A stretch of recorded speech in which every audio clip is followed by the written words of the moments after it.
Sir Narasimha Reddy గారు, సరే ఈ విమర్శలు ఏమన్నా సరే ఎవరైతే బీజేపీతో కాస్త ఒక సఖ్యతలాగా వచ్చిందన్న పరిస్థితి ఇక్కడ బీఆర్ఎస్ కూడా ఎదుర్కొన్నది. అది నిజమా అబద్ధం నేను చెప్పట్లా. బీఆర్ఎస్ నష్టపోయింది ఎన్నికల్లో. ఇప్పుడు మా బీహార్లో మనం చూస్తే నితీష్ గ్రాఫ్ రోజు రోజుకి పడిపోతుంది. 150 సీట్లు గెలిచిన ఆయన 40 సీట్లకు వచ్చాడు. గత 10 ఏళ్లలో 5 సార్లు పార్టీలు మారాడు. బీజేపీ రాష్ట్రం జాతీయ నాయకత్వం అమిత్ షా గారు స్వయంగా ఇక అతనికి తలుపులు తెరిచే ప్రసక్తి లేదు, తలుపులు మూసుకుపోయినని లాస్ట్ టైం మారిన తర్వాత చెప్పినటువంటి పరిస్థితి. బీజేపీకి ఏ అవసరం వచ్చింది నిజంగా? సరే కాంగ్రెస్లో అవమానం జరిగిందా లేదా వేరే చర్చ, అవమానం జరిగితే జరిగి ఉండొచ్చు, కానీ తిరిగి నితీష్ని తీసుకోవాల్సిన పరిస్థితి బీజేపీకి ఎందుకు వచ్చింది? ఇంత ఘాటుగా విమర్శలు చేసిన పరిస్థితిలో ఏం చెప్తారు? కటార్ గారు, మీకు పుల్లారావు గారికి, కిషోర్ రెడ్డి గారికి అందరికి కూడా నమస్కారాలు. నమస్కారం. మీరు అన్నట్టు యాక్చువల్ గా కటార్ గారు ఏం జరుగుతుందంటే గత 10 సంవత్సరాల కాలంలో కేంద్రంలో బీజేపీ పరిపాలనలో వాళ్ళు ప్రజలకు ఇచ్చిన హామీలు ఏవి కూడా నెరవేర్చలేకపోయినారు. మౌలికంగా కూడా ఫెయిల్ అయిన విషయం మనకు కనిపిస్తుంది. మీరు ఎన్నో ఉదాహరణలు దానికి చెప్పొచ్చు. 2 కోట్ల ఉద్యోగాలు కావచ్చు, ద్రవ్యోల్బణం పెరగటం కావచ్చు, అధిక ధరలు కావచ్చు, ఇంకా చాలా రకరకాల సమస్యలు ఏవైతున్నాయో అవన్నీ కూడా కరోనా టైంలో ఆర్థిక వ్యవస్థ దెబ్బతిన్న తర్వాత కూడా అది రిస్టోర్ చేయడానికి కానీ మళ్ళీ చేయడానికి ఎలాంటి కార్యక్రమాలు చేయలే. ఏమైనా కానీ మొత్తం దేశ రాజకీయం అంతా గుళ్ళ చుట్టూ దాని చుట్టూ తిప్పేది తప్పితే ప్రజల సమస్యలు ఎక్కడ పట్టించుకుంటున్నారండి బీజేపీ వాళ్ళు? రైతులకు ఇచ్చిన వాగ్దానాలు 2022లో రైతుల ఆదాయం డబల్ చేస్తామన్నారు. స్వామినాథన్ కమిషన్ రిపోర్ట్స్ మొత్తం రికమెండేషన్స్ అన్ని ఇంప్లిమెంట్ చేస్తామన్నారు.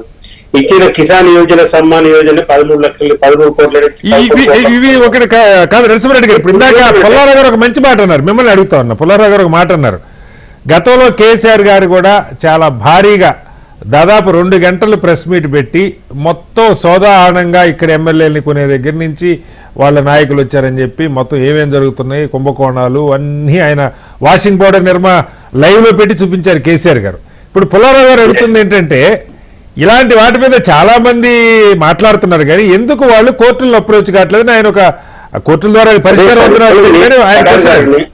ఇప్పుడు మీరు ఒక ప్రశ్న వేసినారు, ఎందుకు బీజేపీ నితీష్ కుమార్ తీసుకువచ్చిన పరిస్థితి ఏర్పడ్డది? అసలు తీసుకోమని చెప్పిన అమిత్ షా గారే మళ్ళీ వాళ్ళే పోయి ఇన్వైట్ చేసి దానికి నేపథ్యం చెప్తున్నారు. ఎందుకు అంటే బీజేపీ వచ్చే ఎన్నికలలో చాలా గత సంవత్సరం నుంచి మనం వింటున్నాము 100 నుంచి 120 సీట్లు తగ్గిపోతాయనేది చాలా సర్వేలలో, చాలా పత్రికలలో, వార్తలలో వస్తున్న అంశాలు. తగ్గిపోతున్నప్పుడు ఏం చేయాలి?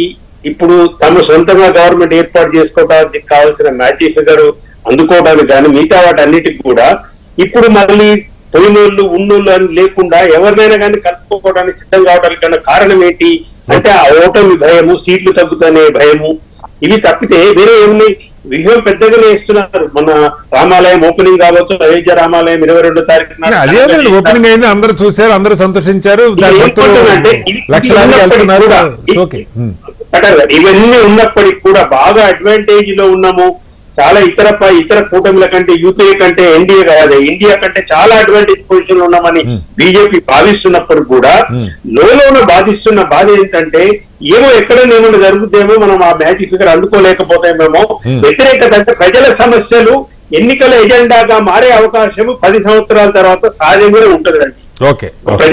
ప్రజల సమస్యలు ఏది ఏమైనప్పుడు కూడా. ఇప్పుడు ఒక వార్త కూడా ఒక నేషనల్ డిబేట్ లో ఒక వక్త మాట్లాడుతుంటే నిన్న మొన్న చూస్తున్నాను, అసలు ప్రధానమంత్రి మోడీ గారు వారణాసి నుంచి నిలబడకపోవచ్చు అనే వార్త కూడా ఒకటి వచ్చింది.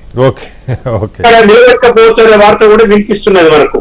కాబట్టి నేనేమన్నా 10 years తర్వాత వచ్చే యాంటీ ఇన్కంబెన్సీ కావచ్చు, మిగతా అన్ని కూడా కావచ్చు, ఈ మొరల్స్ అన్ని పక్కన పెట్టేసి ఎవరినో ఒకరిని ఇప్పుడు బీహార్ లో ఆయన్ని జాయిన్ చేసుకొని ఇక చూడండి, అక్కడే 79 సీట్లు 243లో 79 ఆర్జేడీకి ఉన్నాయి, 75 బీజేపీకి ఉన్నాయి, నితీష్ కుమార్ గారికి ఉన్నాయి 45. ఇప్పుడు ఎన్నిసార్లు ప్రమాణ స్వీకారం చేసినా నితీష్ కుమార్ ప్రమాణ స్వీకారం చేయాల్సిందే. గవర్నర్ గారు నరసింహారెడ్డి గారు 1 సెకండ్ మీ పర్మిషన్ తో ఒక్క గవర్నమెంట్ కూడా 22 సంవత్సరాలు నితీష్ కుమార్ లేకుండా బీహార్ లో జరగలేదు. అదే కరెక్ట్. 9వ అది కాదు, మీకు ఆ టాలెంట్ ఉంటే మీ పార్టీ అలా చేసుకోండి. తెలంగాణలో తెలంగాణ కాంటే చెప్తాను నేను. నేను నేషనల్ వైడ్ గా చూసి ఇప్పుడు ఎన్డీఏ అయినా ఇటు ఇండియా కూటమిలో ఇప్పుడు రాహుల్ గాంధీ గారు పాదయాత్ర మొదలుపెట్టిన దగ్గర నుంచి ఇంతకుముందు మీరు ఉపోద్ఘాతంలో చెప్పినట్టుగా ఏ రాష్ట్రంలో అడుగు పెడితే ఆ రాష్ట్రం నుంచి వాళ్ళు వెళ్ళిపోతున్నారు. ఇప్పుడు మమతా గారు బయటకు వచ్చినారు, మమతా బెనర్జీ గారు, తర్వాత మిగతా ఇప్పుడు ఆపు బయటకు వచ్చినారు. ఇవన్నీ ఏం జరుగుతున్నాయి అంటే వాళ్ళ మీద వాళ్ళకే నమ్మకం లేకపోవటము. ఇప్పుడు యాంటీ బీజేపీ అన్న సిద్ధాంతం నుంచి క్రమక్రమంగా నా పర్మిషన్ లేకుండా నువ్వు వెస్ట్ బెంగాల్ ఎట్లా పాదయాత్ర చేస్తావు అనేది మమతా గారు డైరెక్ట్ గా విమర్శించిన పత్రికలు అవన్నీ ఎలాగ ఉంటాయి కదా సార్ ఆ రాష్ట్రంలో వాళ్ళతో లేదా అది ఒక చర్చ అనుకోండి. కూటములు కూడా ఎప్పుడైతే ఒక ఎజెండా ప్రజల ఎజెండా లేకుండా కేవలం గెలుపోవటముల మీద అర్థమెటికల్ గా మాట్లాడి నీకు ఇన్ని సీట్లు ఉన్నాయి నాకు ఇన్ని సీట్లు వస్తాయి ఈ రాష్ట్రంలో ఆడ పొత్తు పెట్టుకుంటే ఈడ పొత్తు పెట్టుకుంటా అంటే బేసిక్ గా మీకు 543లో 225 సీట్లు మాత్రమే కాంగ్రెస్ వర్సెస్ బీజేపీ నేషనల్ కొట్లాడేది. మిగతా అన్ని చోట్ల కూడా ఈ రెండు పార్టీలను ఎదుర్కొనే మళ్ళా ఇతర పార్టీలు ప్రాంతీయ పార్టీలు మిగతా పార్టీలు ఉన్నాయి. ఒక్కసారి నరసింహారెడ్డి గారు